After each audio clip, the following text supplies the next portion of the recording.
Hey, friends, welcome back to the Old Fashioned on Purpose podcast. So, if you're watching this episode over on the YouTube channel, you may notice that our setup is a little bit different today. And I have a guest that you may or may not be familiar with. This has been a long time coming. I have been producing this podcast since 2019, and I have yet to have my husband on the podcast. Finally get me But out of the he shadows. is finally out of the shadows. He's actually coming out of the shadows quite a bit more lately. And it wasn't that I didn't want to have him on. We've had lots of conversations about all the things we could talk about, but it just never lined up with our schedules. And then we were trying to figure out how to do our mics, and it was a lot of excuses. So Sounds like a lot of it's excuses. a lot of excuses. Here we are. We are here. Honestly, we've talked about half the time just turning on the mics and letting it record our very passionate brainstorming sessions. Sometimes they get pretty interesting. Really interesting. The other day, our employees, Taryn and Kayla, were listening. We were hashing out something. We were talking about billboards for the soda fountain, putting up a billboard along the interstate, and our typical fiery interchange. And Taryn and Kayla were just like cracking up. So anyway, I don't know if we'll do that or not. You probably don't want to listen to that conversation, but maybe on some of our masterminding, we'll let you come along for the ride. Hopefully not scare anyone off. We might have to put some disclaimers in there. Sometimes they get a little fiery. We're too type A. You're type A? Are you type A? Yeah. Okay. You don't know? Well, I mean, I do, but would you call yourself as type A? I never heard you call you. Okay. We're both type A. So sometimes it works really well. Anyway, today's topic is a topic that was submitted by a follower over on Instagram. A few weeks ago, I asked what you guys wanted to hear me talk about on the podcast. This one came up, and this is such a good topic. I didn't want to just stick it in the Q&A episode I did a few weeks back. I wanted to dedicate a whole episode to it. And I thought this was a great one to have Christian share around as well. And that is, what do you do when your spouse isn't into homesteading? We have a lot of women, especially listening to this podcast. We have some guys too. It's not all women, but a lot of women. It skews female. And I get this question a lot over the years, or have received it. You know, they're into the homesteading. They're driving forward into natural living and eating better and getting the cows and the chickens, but their husband's not sure. So I want to talk about strategies. So why are they not sure? What do you think is the main holdup? Well, we'll get into that. Don't jump ahead. Okay. So first off, I just want to say, Christian wasn't anti-homesteading when we started. Would you say you were anti-homesteading? No, I wasn't anti-homesteading. I think it was more, I was too busy for homesteading, I guess. I had a lot of things going on in my own world, so to speak. Yeah, and you were into the idea of opting out of the systems. Like I think it was our first date. We talked about owning cows someday.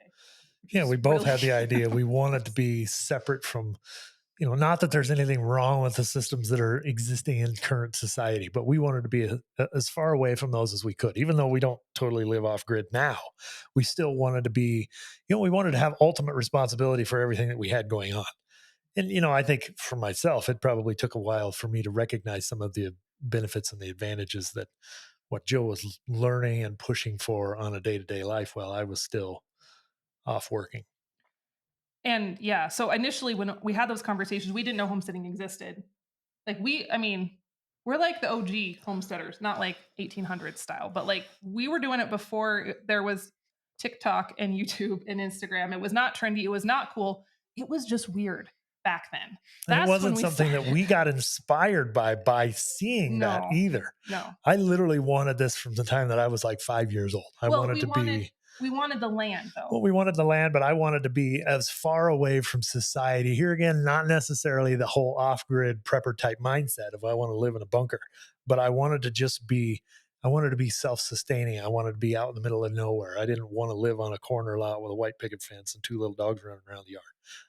I wanted something much more complicated than that, even though at that time, it wasn't all over TikTok. It wasn't mainstream. It was just something I was drawn to. We were more like rural living was like to us the apex.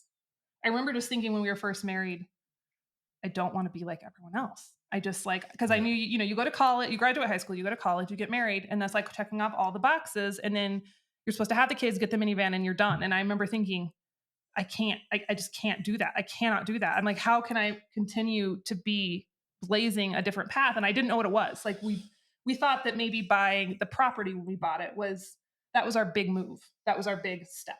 Would you agree? No, for sure. I think we saw it as a big adventure. Yeah. but we didn't know, like we were still eating ramen noodles and macaroni and cheese. Yeah, we hadn't ventured necessarily down the homesteading path yet. At least in my mind, the thing that I was attracted to, the thing that I didn't want when we were still renting and we hadn't bought our own property, was I didn't want something else that had just been set up in society. Like you got this, where they've taken this monster ranch and they've divided it up into 40-acre sections, and they've got homes, or they've got covenants, and they've got HOAs, and they've got all of these rules and all this stuff in order to live there on these paved little roads. And I was like, absolutely not. I don't want to live anywhere near that. I want to live on the raw ground that has not been developed. It hasn't been subdivided. That doesn't necessarily mean we're going to go out and be able to afford a multi-million-dollar ranch, because that's kind of, honestly, even in today's world, that's kind of the two extremes that you get. It's hard to find, at least here, it's hard to find chunks of ground that haven't been divided up into that tract. So that was my mindset. I didn't relate it at that point to, okay, how do we have a garden, and how do we have a milk cow, and how do we do that kind of stuff? It was just more, I wanted the rawness of it yet. And I didn't know how to fully experience that at that point yet. And also I just want to say there's nothing wrong if a lot of you are probably living in a place with a HOA, you can still homestead there. It's great. It's fine. There's advantages to that. Sure. You're probably way closer to services than we are. Yeah. We've always been like, let's be wild and free and crazy. Yeah. And that's just us. So that wasn't a judgment on anyone. No, that's not a dog towards anybody else. Yeah. That's just simply where my mindset was, even still today, of what I want looking forward in the future.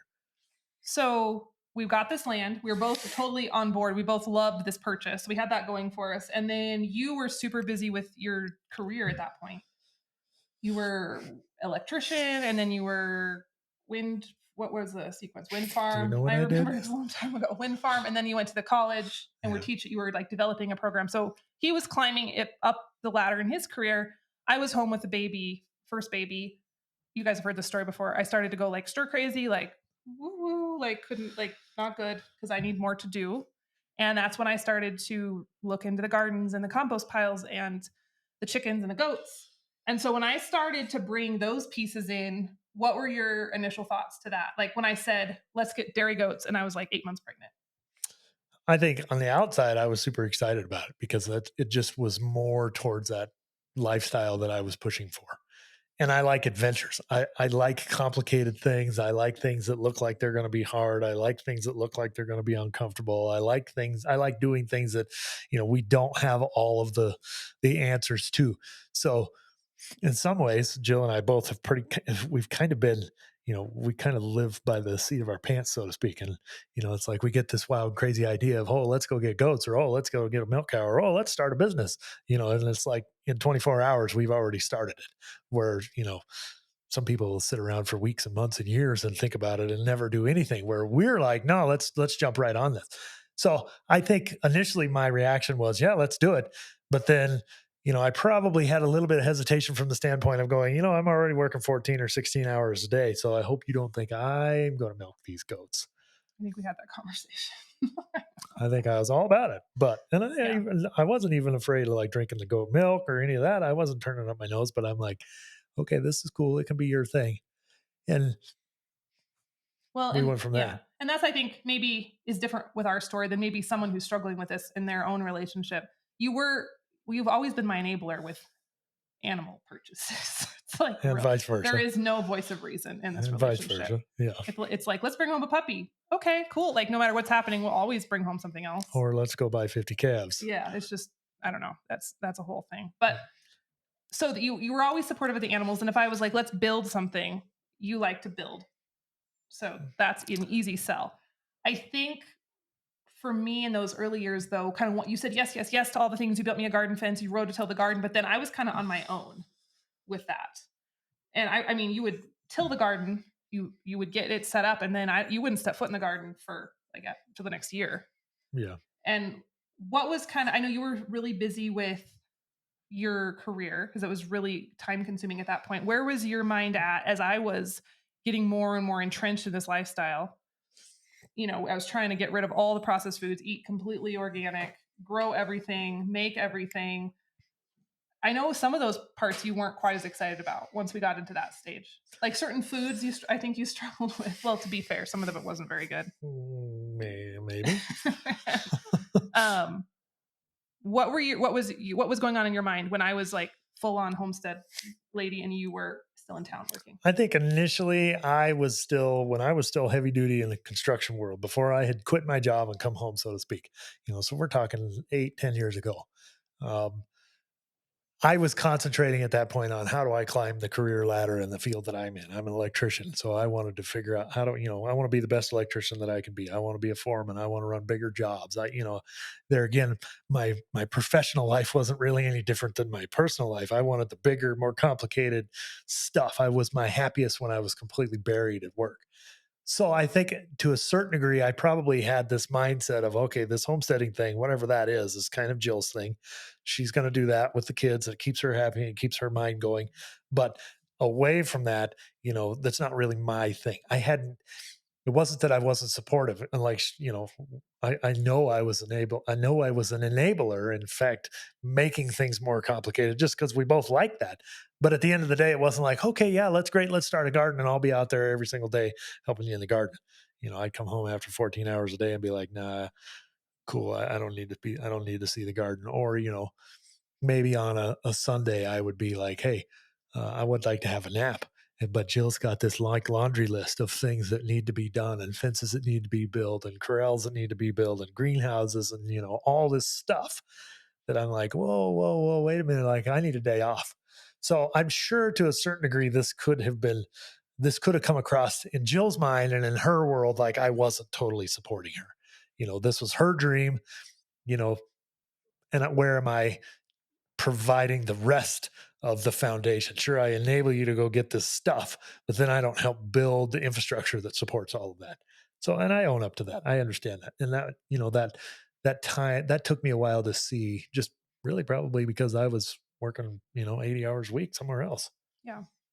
And it wasn't 80 hours a week on the homestead. And here again, it wasn't like I didn't love this place because we spent literally, it was like nobody had lived in this place for 3 years when we bought it. And so we spent every waking minute we had outside fixing fences and fixing buildings and putting new roofs on stuff. And and I loved all of that. And I would say really probably the homesteading journey might not even have taken off until we had a lot of those things fixed. But it was just, I still love to work, but it was kind of that disconnect that, is this for me or is this for Jill or is this a family thing? Yeah, and I always felt you were connected in, like you said, with the building and the infrastructure. When you were available, there was times you weren't available. I remember that one summer, I think I was pregnant with Bridger. I think you were working 90 hours a week and you were on call. It was grueling. But I always felt your support and excitement over the building. I think the part where I always felt was like you're not as excited was the pieces that were like food related, gardening related. Like I don't know. This is my perception. It could be wrong. I feel like if 6, 7 years ago, 8 years ago, I would have just stopped cooking from scratch with a few exceptions, but I would have just gone back to like boxed macaroni and cheese and like tater tots and stuff. You probably wouldn't have been super upset. Is that true? I don't agree with that. I don't agree with that. I don't agree with that. I've always liked your home cooking and especially how that has advanced throughout the years compared to maybe initially when we first got married. But so yeah, maybe I still wasn't sold into it to the same degree. If we'd had, frozen green beans out of the bag from the grocery store versus frozen green beans out of the bag, that you'd frozen last year out of our garden. I don't know at that particular point and whether it would have really resonated with me too much. I think uh, I liked the fact that when we had our milk cow, or even when we were still milking goats, I liked the fact that we had our own milk. I liked the fact that we were making our own bread. I liked the fact that we were making our own butter. I liked all of that kind of stuff. So I would say there was an area there where I was a little bit disconnected from, but not maybe quite. You would have missed it if it went up. Yeah, yeah. Okay. And then I don't know, something switched a couple years ago, and it wasn't like so. You came home. What do we call that phase? You came home from your. I hate to say you quit your job because you still had a job and it was a different type of job. You quit your conventional employment in 2015. Yeah. And then we renovated our house, which was like a full-time gig. And then you've been doing a variety of things since. And it wasn't right after you came home, but it was like probably 3 years ago. maybe a little Yeah, more. I would say probably Where 3 or 4 years. I think something switched, and it went from me conceptualizing, let's build this chicken tractor, let's do this, let's make the garden bigger, to you started coming up with those ideas. And you're like, let's get more meat chickens. What if we try this? What if we cure our own hams? Like, what changed? I don't know if I said anything about curing hams. Okay, well, example. No, I think that's a good point. And I think really some of that probably just came from the fact that I was at home and I was watching how all these systems were working together. I'm an infrastructure guy. Like that's just how my brain works. I want to see how things work. And then I'm constantly analyzing, are we doing this the most efficient way? And a lot of times Jill was not because she wasn't an efficient person, but because she was by herself. She was trying to raise 3 kids and she was trying to run businesses and she was trying to homestead all at the same time while I was out working 90 hours a week. So when I came home and I started to see this stuff, now, it wasn't so much a judgment on Jill, but it was like, okay, I have something to offer here. Besides feeling like I was just getting nagged to, hey, I've got this laundry list. I need you to build this. I need you to build this. I need you to fix this. Wind blew this door off, blah, blah, blah, whatever. Or you've got some wild idea about let's put in, you know, 24 raised garden beds or something like that. I started to see that as, okay, I have something that I can bring to the table here. I have solutions to this. So when it came to raising meat chickens, I'm like, we could build a chicken tractor on our own. We live in a pretty harsh environment. So, our typical chicken tractor, like you might see Joel Salatin have, that wasn't going to work for us, even though there was a time where I really wanted it to work. Yeah, it was like, why can't you just build things like everybody else build things? And it took me a while. It took me a while to convince, and it probably took Jill a while to recognize my engineering brain and how, okay, I can see what you're saying. Like, you wanted a greenhouse that maybe was made out of pallets and some saran wrap. Pallets. Like we've had more fights over pallets. Like everyone on Pinterest uses pallets. And he's like, I will not use pallets. I'm not going to use a pallet. So many what you use pallets for? Pallets. Bonfires. Oh my gosh. That's what you use pallets for. But to be fair, my personality is more like, let's get it done. And he has more the engineering personality. So it works well once we come to terms. But yeah, that took a while. Yeah. Not that we were fighting every day. No. And not even that we were fighting, but it takes a time where husband and wives have to work together. They have to figure that out. And we went through like multiple transition periods in our marriage, because everybody that gets married goes through a transition period of, okay, what is this dynamic going to look like? What does this relationship look like? The husband works, the wife works, the wife stays at home, whatever that is, you go through this period and you're like, okay, this is how it's going to be. And this is how it's going to work. Well, we did that. And we figured that out. And then all of a sudden we changed it again, because now I wasn't going off to work 80 hours somewhere else. I was working 80 or 100 or maybe even more hours from home. So we had to relearn, okay, what does this mean?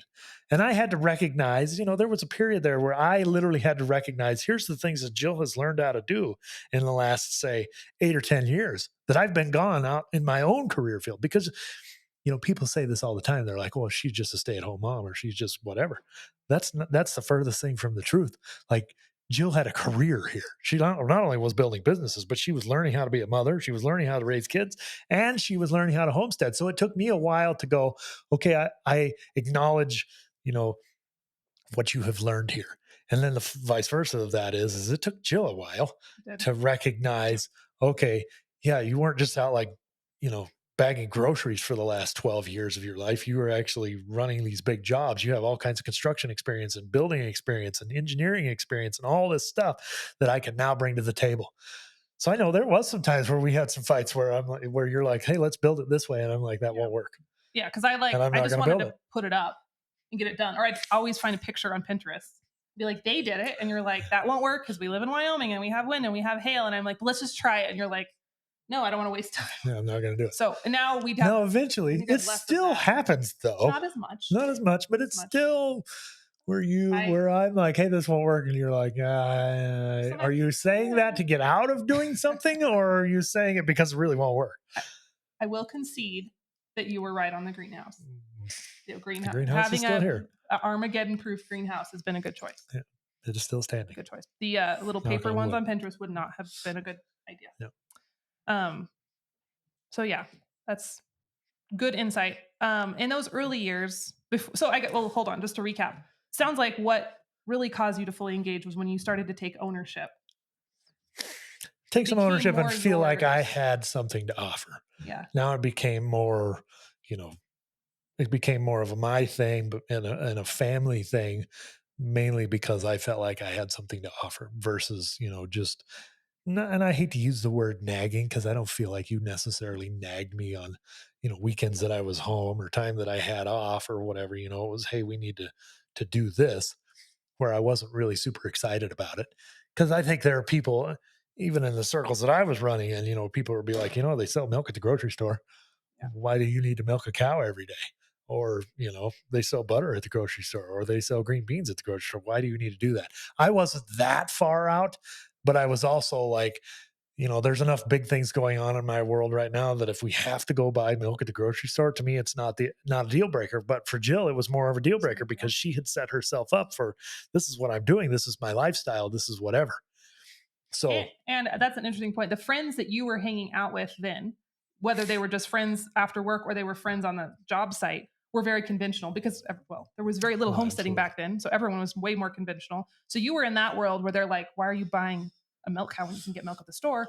And I didn't have any friends. And I was living on the online world with the handful of homesteaders. And so to me, well, who buys their milk at the store? Like, that's weird. And no one does that anymore. And we would have those conversations when I would say, no one does this. And he's like, everybody who are you does talking this. about? Because Like we they were quit milking cows in like the 40s. So I was living in this world, he was living in this world, and so that was navigating, and acknowledging his influences were different than mine. Yeah, and it's not that either one of those worlds were wrong. It's just like Jill said, it took a time for us to kind of come together and be like, okay, I see where you're coming from now. And, vice versa. Hey, friends, I'm interrupting this episode for just a second to give you a very exciting announcement. The 2023 Old Fashioned on Purpose Planner is officially here and it is shipping out as we speak. So, people ask me all the time how I keep all the moving pieces of our life going forward. And honestly, my biggest trick is I plan it all out. I write everything down and I live and die by my planner. And for many years, I couldn't find a planner or a calendar that really fit our unique old fashioned lifestyle. So I made one myself. This is our third year printing these, and I think this version is my favorite one yet. We updated the look, so it looks like an old fashioned ledger. And it has all the parts you need to keep your homestead running, whether your homestead is big and out in the middle of the country or it's just in your backyard. We have trackers for your kitchen, your garden, and your farm animals. We have charts and inventories for pantries and seeds and garden planting and kitchen projects and menu planning, in addition to weekly spreads, monthly spreads, and project planners. So it's way too much to tell you about in the middle of a podcast episode. So head on over to prairieplanner.com for all the details and a sneak peek of the inside. Plus, we have sold out every single year with these. So do not wait to grab your own. You can place your order over at prairieplanner.com. So happy planning, my friends. And now back to our episode. What did I do in those early years before you started really taking ownership and it was your own? There's two parts of this question. What did I do that made you feel pushed away from the homesteading lifestyle or what I was interested in? And what did I do that made you feel more friendly towards it? I would say probably the main thing that made me feel, that attracted me to it was when I had something to offer. There again, it's, hey, we want to build a greenhouse. How do we get this done? What's it going to cost? What's it going to, you finally recognizing, maybe not even finally, but you recognizing that, okay, that you've got some building experience. And if anybody's going to build a greenhouse in Wyoming, it's going to last, you probably could figure out how to do that. So I think once you kind of inadvertently kind of came around the bend, so to speak, of, okay, how do I approach Christian and figure out, let's capitalize on the knowledge that he has so that he has some buy-in on this and he can bring something to the table. And then once I adopted this idea, okay, once we decided we're going to spend this much money, we're going to build this greenhouse.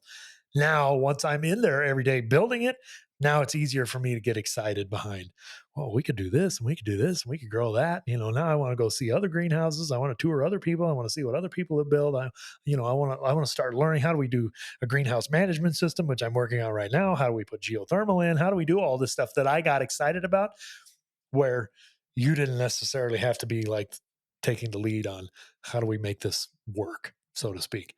So I would say that was the main thing. Probably the thing that scared me or that pushed me away. Um, I don't know, really. Probably if I felt like I didn't have buy-in, if I felt like, hey, I want you to build this, but I want you to build it in my way, or I Mm. want you to build me a chicken tractor out of pallets, because Pinterest did it and I think it'll look cool, then I'm probably like, yeah, I'm not in now. Now I'm not excited about it at all. That was Yeah. probably the thing that was probably our biggest hurdle that we overcame was coming together and figuring out how are we going to build things? What are they going to look like? Because I have a very different brain in building things than Jill. Jill wants things done. She likes things that look nice, but she just wants it done. Where I'm way more OCD. I want it done, but I want it done right. I want it done as best that it can be built. I want it, and my specialty is really doing things that other people can't do.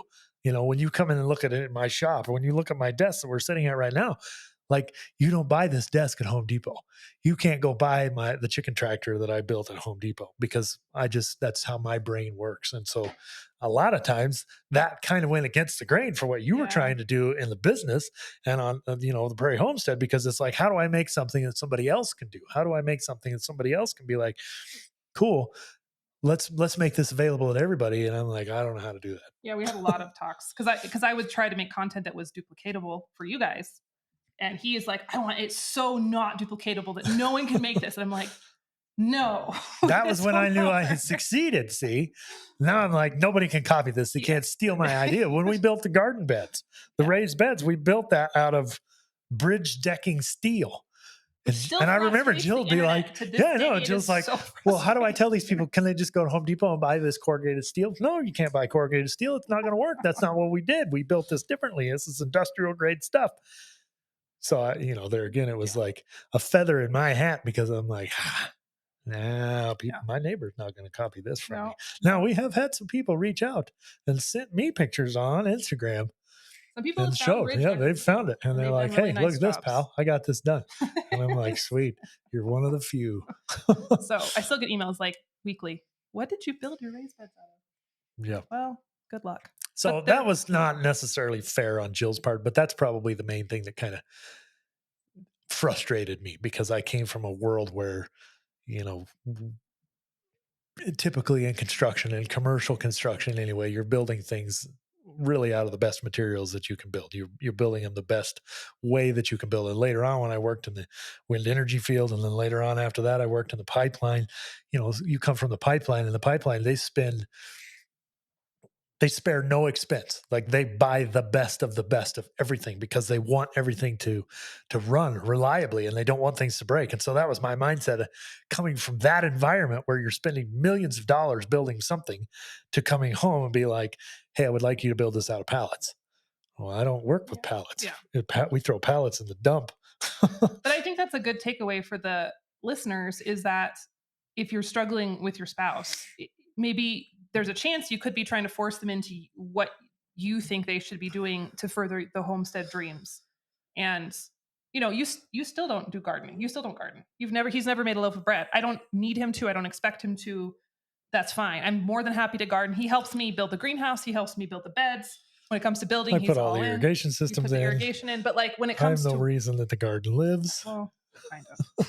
But you don't weed. Like when I get bogged down on weeding, honestly, oddly, it doesn't even occur to me to go help. I need help with weeding. I figure out other ways to get it done because not that he wouldn't. If I got buried in weeds, he probably would help, right? But I would probably roll in there with the weed whacker. See, or a flamethrower. Because my industrial brain would kick in and go, okay, let's put the 3-point tiller on the tractor and we'll roll in and just start from scratch. No. So like there's aspects that I've learned over the years to let him shine in his engineering and his building. And then the rest, I don't need him. That just sounds bad. I don't want him or feel compelled to force you to weed or make sourdough bread or can. Yeah. You're just not going to, it's just not for you. No, it's not. And the thing is I think that is a key takeaway for people is people want to exist where they feel like, they're thriving. And so Jill feels like she's thriving in that environment. She's happy and she's fulfilled there. Where if I'm pulling weeds, and that's probably like, this is a waste of time. And I feel the same way about irrigation systems. I would rather stick a pencil in my eye then figure out irrigation zones. You start talking about it and I'm just like, or a greenhouse management system, or footers for a greenhouse, or how to set trusses, or things like that. Yeah. So, and that's the same thing that I would recognize, when I get bogged down in that world, I don't immediately go to Jill and be like, hey, you're not supporting me in trying to figure out how to build this greenhouse. I need to know, should I go with something that has a 130-pound wind load, or should I go with something that blah, blah, blah, because I know she's going to be lost.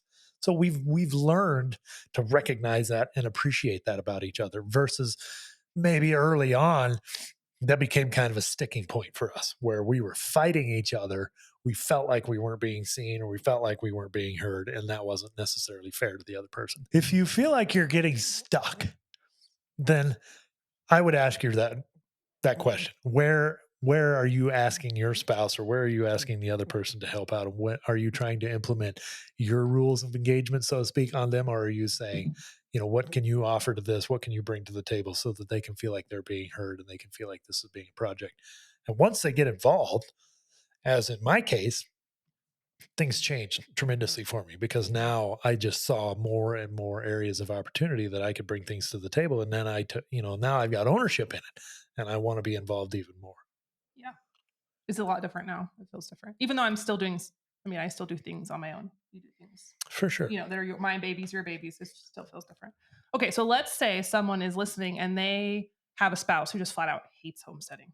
Like I've had women tell me their husband like ridicules them for canning or growing things. The husband just like, and it could be a wife too. I'm just assuming, since we skew female on this audience. If the spouse just hates it, what would you suggest? Well, that's kind of a tricky one, because I'm sure if you're in that position, you can feel sort of hopeless, like you're being ridiculed for doing something and you're not being supported. Again, that's a little bit of a challenge, because I don't feel like I was ever in that boat. I don't feel like Jill was ever in that boat. But I think the important thing would be to stick with your why. Why are you doing this? If this is important to you and you understand why you're doing it, then keep doing that. Yeah. And I think that. Well, thank you. I'm dying. What was I going to say? I think the main thing is that you've got to tie it to your why. You've got to know why you're doing it. And that why, and I guarantee you, maybe even Jill went through this period of little bit where I was totally absent. There was a time when I wasn't the best husband in the world, but she knew, and she was stubborn enough, and she had enough stick to it enough that it was tied to her internal why of this is why I'm doing this. I'm not doing this. She was not doing this because it was a family thing for her. She wasn't doing it because it was she was doing it for me. At the end of the day, she might have wanted to provide a entirely home cooked, home prepared, every ingredient came from our place recipe or meal, but that didn't have to happen for everybody else's satisfaction. It didn't have to happen for everybody else's fulfillment in order for her to be fulfilled from that. And I know there was times where she would take pictures and post them online, probably like 10 or 15 years ago. I'd still remember one. It was like a slab of roast beef with gravy and potatoes and some green beans, and everything came from our place. And she was like walking on cloud nine.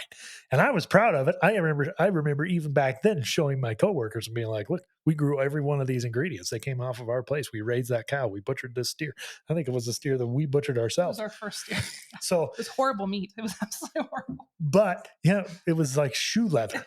But I didn't know how to cook it. Anyway. Still, like she was walking on cloud nine. And the reason that she was able to do that and stay fulfilled with that is because she understood her why.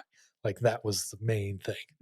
Yeah. And like, it sounds bad or maybe selfish, but the truth is I was doing it for me. My family, my kids benefited, and my husband benefited, and our land benefited. And if you would have asked me back then, I would say, oh, I'm doing this for my kids or my family. But really, I was getting a major charge off of doing all of it. Like I needed that in my life at that point. I needed the challenge. I needed the excitement. I needed the learning. And so I just plugged along. And I think. So if you're in the boat where you feel like you're totally trapped and you're not supported, then I would ask you to take it back. to why are you doing this, and recognize that you still have the freedom to push forward and do it regardless of whether people around you are supporting it. Because I know Jill went through a period, maybe not even from me, but from the standpoint of she didn't have any friends, she didn't have any family, she didn't have anybody who was close by who was supporting her in this adventure. Yeah. And I think that was a really valuable lesson. And I think I talked about this on that other Q&A episode this season, but you must, no matter if you want to be successful in anything in your life, and I'm not just talking success in monetary terms, you must learn to be your own cheerleader. I see so many people waiting for someone to give them permission or approval, and it hamstrings them every single time. You have to stop looking for your mom or your dad or your sister or your best friend or your church group or your mom friends to tell you that what you're doing is okay, because most of the time they're not going to. I mean, there has been so many things. I get really like wild-eyed about this. There's been so many things we've done that we didn't have support. And it wasn't that our friends and family were like actively throwing rocks at us, but they just weren't excited. And to be fair, maybe we looked crazy and they shouldn't have been excited, but I didn't need them to be excited. We did it anyway. What would you my saying is, we've said this lots of times between the two of us. In fact, I just recorded a podcast on this myself, but is no one's coming to save you. And sometimes people get triggered by that and they're like, oh, Jesus is coming to save you. Well, that's not my point. Jesus is coming to save you, but he's not going to be there to bail you out of building your greenhouse, or he's not going to be there to provide that why to build your greenhouse, or he's not going to be there to provide that why to go build your compost pile, or to turn your compost, or to figure out how to make homemade bread, or to figure out how to make kombucha or something like that. That internal why comes from you. And so when people recognize that, when people understand, okay, I'm going to do this because I want to do this, and not because my husband says I can do it or because my wife says I can do it. I mean, trust me, if we've wanted to turn the tables on this conversation, we could have all kinds of conversations about things that I've built in the last 15 or 16 years that wasn't Jill's thing. Yeah. I've got a massive shop right on the other side of this door where we've built all kinds of cool stuff. I've got a huge stereo system out there, and I love to listen to loud music. And my wife does not like to listen to loud music. But am I going to internalize that and be like, well, fine, I just can't do it now? No, this is still my thing. This is still stuff that I like to do. I still like to weld. I still like to do all the stuff that's out in the shop that's with my hands, where she's getting the fulfillment of putting her hands in the dirt and pulling slugs off of her cabbage. I'm like, let's go find something to weld or blow up or cut up or whatever. That's a good analogy, because there's been times you do your little engine things out here.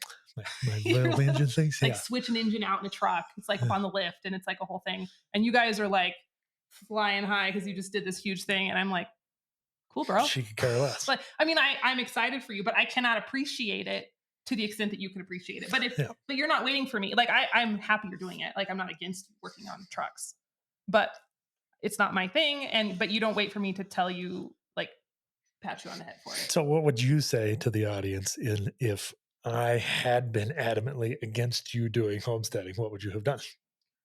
I would have done it anyway. I mean, I would have tried to be probably semi-respectful, to not just like cause massive tension in the way I was doing it, because I think there's a way you could do it that's cognizant of the other person, and a way you could do it that's obnoxious. Yeah, you could do it in a way that's malicious and trying to start a fight. Yeah, but I think I would have done it anyway. And maybe, when I think of anytime I think about winning someone over to this lifestyle, whether it's a spouse or a family member or a neighbor or a friend,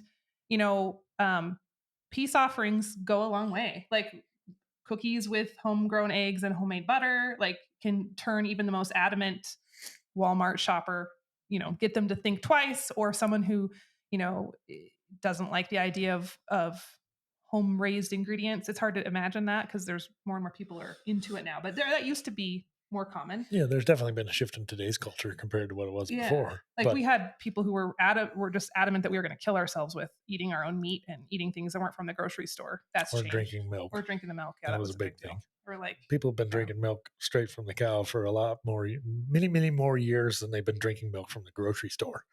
But still, in our, it's more recognized today. But 15 years ago, that was like, So I think you can always win someone over with a gift of eggs, or maybe make a pie that they really like from scratch, and just start like slowly indoctrinating them into the lifestyle in ways that they would find appealing. I think goes a long way. And that being said, you put that out there and then you're not attached to the outcome.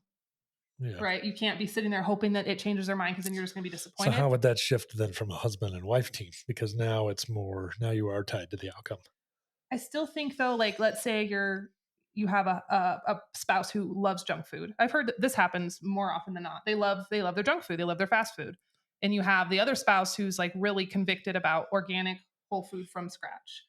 I'd say, find some common ground. Sometimes you're making the food that they like. Maybe you compromise and you do some boxed macaroni and cheese if that's their jam, or Velveeta cheese on occasion, even though it maybe makes you die inside. You just try to keep it, try to play both sides. But then also when there's something you know how to make that really shines, put it out there.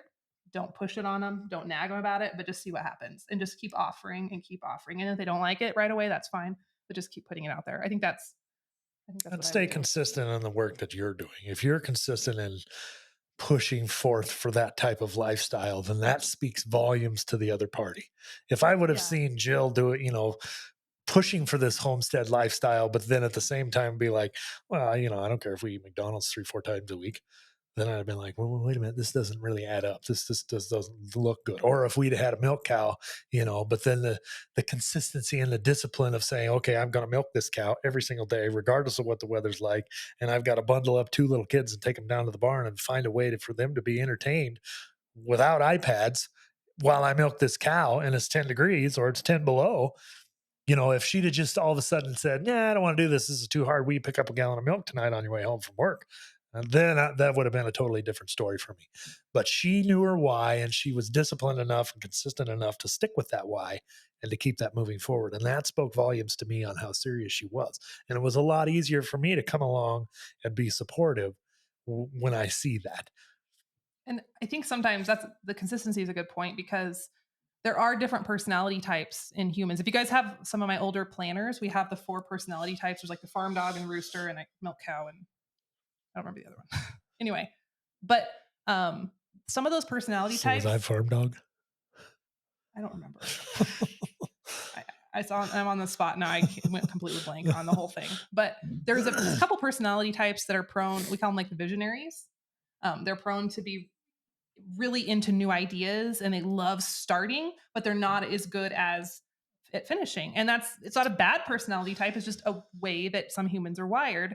And sometimes when you're that personality, you have to really fight to keep yourself, like you start something new, but you have to keep yourself consistent. And so perhaps, I'm just saying, maybe if you are that personality type and you're introducing a brand new grand idea to your spouse every week, they may be going, we'll see how long they stick with it before they really come on board. So you might just have to show up, like Christian was saying, and just keep doing the thing over and over. And then eventually they'll see that this is not going away.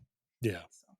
Don't lose the hope. Like I say, if you know why you're doing this and you're doing it for you, that's the most important reason. It doesn't mean that other people can't get benefit from it, but you got to be doing it for you first. Jill had to be doing this for her first. I have to be doing the things in my life for me first in order for me to fill the cup of other people. And Jill's the same way. If she's not filling her own cup, then she can't offer me anything. And so sometimes we get that mixed up in life. Sometimes we're like, no, I have to do this for somebody else. Like I want to homestead so that my husband and my kids can eat all of this food. But if they don't see the why behind that and you're not tied to the why behind it, it's not going to mean anything to them. I think maybe one other bit of encouragement is with the rapid rise of homestead content on places like YouTube and Instagram. I mean, it's fabulous, right? It's blowing up the movement. But there's also a lot of these homestead influencers. I really hate the word influencer, but I don't know what to call it because I guess I could be called a homestead influencer to be fair. Like people like us, and there's a lot of friends of ours who are in the same boat. Like we make a career creating homestead content. So we have a unique situation where we are both now basically homesteading full time. That was unheard of 15 years ago when we started. Yeah. And it's not necessarily, how do I say this? It's normal, but it's not normal. Do you guys know what I mean? Like it's normal historically where the family was home on the farm, but I don't want you to feel like if you don't have your husband quitting his job and coming home to weed the garden and bake bread with you all day, that you're a failure in the homestead world, because you're not. There's plenty of people who are doing this with one spouse working full time, one spouse staying at home, both spouses working outside of the home on occasion. Like You don't have to look like the YouTube homesteaders, I guess is what I'm saying, to be able to homestead successfully and have it be very fulfilling to you. And since you brought up influencers, I will just say if you are an influencer and you're in the homesteading world and your aspirations are to be able to bring your husband home, because I've heard this like many times, people will be like, my goal is to build a homesteading platform or whatever kind of platform that is big enough that it provides enough money that I can retire my husband. And I would hear people say this 10 or 15 years ago, and it made the hair stand up on the back of my neck. It literally triggered me. And I remember telling Jill, I'm like, do not ever say that to me. Like, that cannot be your goal. That cannot be your why to do what you're doing and build the business that you're trying to build, even though at that particular time, you didn't really recognize it as, hey, this is going to be a business for me. Yeah, it was just this was just something that you were doing that was fulfilling to you, even though it was still making you money. But still, I'm like, this is your thing. This is not my thing from the standpoint of, yeah, you're going to retire me and I had people come to me later on and be like, well, how come you haven't quit your job? Well, what do you expect me to do? Like lay on the couch all day and eat Cheetos and watch TV? Like, I like to work. So it had to be my thing. It comes back to the ownership piece. Well, it was a huge ownership. And Jill and I had thousands of conversations, like probably thousands of hours worth of conversations before I ever quit my job to come home and be like, okay, how do we build these businesses together and how do we start new businesses and what does that look like? Because then I had the ownership. I didn't have the ownership in it prior to that. And so I'm just giving you some encouragement to make sure you understand kind of those boundary lines of what your why is versus what your spouse's why is. Because if you're, you could say the wrong things that would push them away, that would trigger them even more. And that's a great segue because that topic is a very deep topic with you. You're very passionate about that topic. And you actually started something new recently. I did. I tend to start a lot of new things. You stick with most of them. Tell us about your new venture. So I've started a podcast called Stop Hiding and Start Leading. And it is really driven towards men who most of the time are married, have kids, and probably, if they don't own their own business, they work. And so I've taken the 15 years of my past experience and the life that I had and the things that I've done and the stuff that I've burned to the ground because, while this is easy to illuminate as a shining star, I definitely was not for a period of of our relationship where I was not showing up in full power. I was not showing up to my full capacity. And so I've started this podcast to help lead men out of that. And I love it. I mean, it's something that I'm extremely passionate about. I've always been passionate about, showing up to do difficult things. Jill and I recognized that about each other when we were dating, and it was like, where did this come from? Because it's not a huge thing in my family. It's not a huge thing in her family, but yet we meshed completely on what we wanted to do, what we were willing to put ourselves through. And so I've always been passionate about that. And now I want to be able to help other people and be like, hey, it's not that I consider myself some big guru that says, hey, I can snap my fingers and fix your life. I don't profess that. What I do say is that I know where I have gone and I know what steps I have taken and I know where I'm at on this ladder, so to speak. I can help you out from step like 247 to like step number 280 or something like that. It's not that I can take you from step 1 to step 10,000. This is where I've been. And there was periods of my life where, I either wished that I had somebody who could just be, it's just like, I want to get one rung up on this ladder. I want to figure this one thing out and I can't do it. And I keep failing and I keep slipping back and I keep falling. And what I would have given to just have somebody say, here, let me help you up that one rung. Not that they got to take me to the top of the mountain. I can't see the top of the mountain half the time, but they can take me that one step. So that's what I've been working on. Yeah, that's good. You've had really good feedback on it. It's totally different than this podcast, guys. So, which I think is good. Yeah. It's not a how to homestead podcast. You talk about our cattle stuff and you're using our life as object lessons, but it's really deeper than that. It's really kind of more of that personal development, wake up, leadership stuff. Especially, and I honestly, I have a lot of women that listen to this podcast too. And even though it's not necessarily directed at them, women are leaders too. Jill is a huge leader. She was a huge influencer, not only in my life, but in a lot of people's lives. And so there's a lot of women who have gotten something out of it too. It applies across the board. We all have the ability to sort of step back into the shadows, so to speak. When you're in the shadows, the light's not on you, you're off the radar, nobody's paying attention to you. If you screw up in the shadows, nobody notices. But you also can't go anywhere there. You're stuck. And it's not until you step out into the light and you start doing something that you can grow. But now the light's on you. Now you're on the radar. Now people can see when you screw up. Now all this stuff starts to happen and it makes people uncomfortable. And so that's what I'm passionate about, figuring out how do we help people through that. It's good. So Stop Hiding with Christian Winger. If you search it on all the major podcast platforms, it'll come up. You have quite a number. What 10 episodes? Yeah, 11 or 12, something like that. And then what's your Instagram handle? It's Christian Winger on Instagram, or Stop Hiding. And he has some little clips of previews of the podcast and stuff. So I'm fairly active there. So I post pretty regularly there, and it's all the same kind of stuff. Sweet. Get out of the shadows. Get out of the shadows. What else? Did we miss anything? I think that's all I was instructed to talk about. It's all scripted. All scripted. Okay, sweet. Well, I think we're going to do another. We'll probably continue to do. I think we need to do more. I think we should probably do them like once a month or something. I think the next topic that people asked us to speak to was the beef business. How we started the beef business as first generation ranchers, which is a whole thing, guys. Like it's just harder to do than if you're doesn't happen have a family operation. That was a whole story, and then just kind of the ins and outs of how we've been doing our beef stuff, because a lot of folks are like, how do you ship and why and how does it work? Because it took us a long time to figure it out. We had a lot of drama around getting our freezer built and getting our shipping figured out. So we'll just kind of break that down for you. Let's see. I think when you're listening to this episode, the following week is Christmas. We're going to take that week off and then we'll be back to finish up the season. I have a bunch of awesome guests. Christian will be back. I'll be speaking on some solo episodes and we have some really great folks to come on. So if I don't speak to you before then, have a wonderful Christmas. Thanks for coming on. Yeah. It's good. Thanks for having me. Yeah. And we'll talk soon, friends.